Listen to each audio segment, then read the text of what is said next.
Sir, बोल रुपेश. मी काल एमपीसीच्या एक्झामला गेलो होतो. मला एक क्वेश्चन मध्ये प्रॉब्लेम आला होता. हा, कालच्या गटगोचा म्हणजे 4 जानेवारीला हो तू या प्रश्नाची गोष्ट करून राहिला. हो हा सर. बघा, अशा प्रश्नाला कसं सॉल्व्ह करायचं. 3 पुरुषांनी केलेल्या कामाचं प्रमाण 5 मुलांनी केलेल्या कामा इतके आहे. म्हणजेच काय करायचं, 3 पुरुष बरोबर 5 मुली. पुढे काय म्हटलं, तसेच 5 महिलांनी केलेल्या कामाचे प्रमाण 8 मुलांनी केलेल्या कामा इतके आहे. मग आता 5 महिलांचं काम म्हणजेच 8 मुलांचं. ठीक आहे. पुढे काय म्हटलं, जर ते काम पूर्ण करण्यासाठी 12 पुरुष व 14 मुलांना 24 दिवस लागतात. आता याचा अर्थ काय आहे, तर 12 पुरुष प्लस 14 मुले यांचं दिलाय 24 दिवस. ठीक आहे.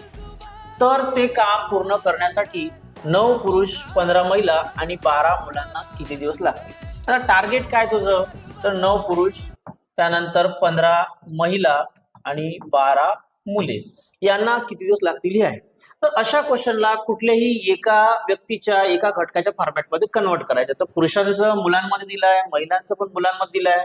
म्हणजे आपण काय करणार, तर पुरुषांना मुलांमध्येच आणि महिलांना पण मुलांमध्ये, म्हणजे संपूर्ण क्वेश्चन हा आपण मुलांमध्ये सॉल्व्ह करू. ठीक आहे. तर आता आपल्याजवळ हिंट काय आहे, तर 12 पुरुष 14 मुले. तर 12 पुरुषांच्या जागेवर आपण मुलं घेऊन टाकू. मग 3 पुरुषांचे 15 मुलं, तर 3 चोक 12, मग 5 चोक 20, म्हणजे 20 मुले. आणि हे जे आहे किती, 14 मुले. मग यांना दिवस लागतात 24. मग आता 20 आणि 14 म्हणजे किती, 34 मुलांना 24 दिवस लागतात.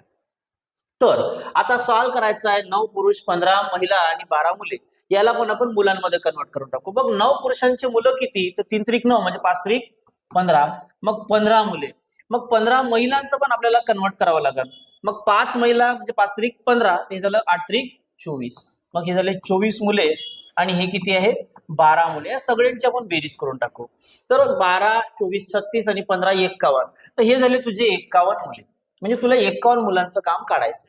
मग अशा वेळेस सॉल्व्ह कसं करायचं, तर 34 मुलांना 24 दिवस, तर 51 मुलांना किती दिवस, या पद्धतीनं सॉल्व्ह करू. तर 17 दुने 34, 17 त्रिक 51, 3 8 24 आणि 8 दुने 16. तर ऑप्शन नंबर फर्स्ट हा हे तुझं उत्तर होतं 16. समजलं का? हो सर. रुपेश, हे असे सर्व प्रश्न आपल्या युट्यूब चॅनलवर येतात, आपल्या टेलिग्रामला येतात, आपल्या इन्स्टाला पण येतात. तुला माहिती आहे आपल्या चॅनलचं नाव? हो. संघर्ष अकॅडमी. लवकर सबस्क्राईब करून घे. हे बरोबर, तुम्ही पण सबस्क्राईब करा.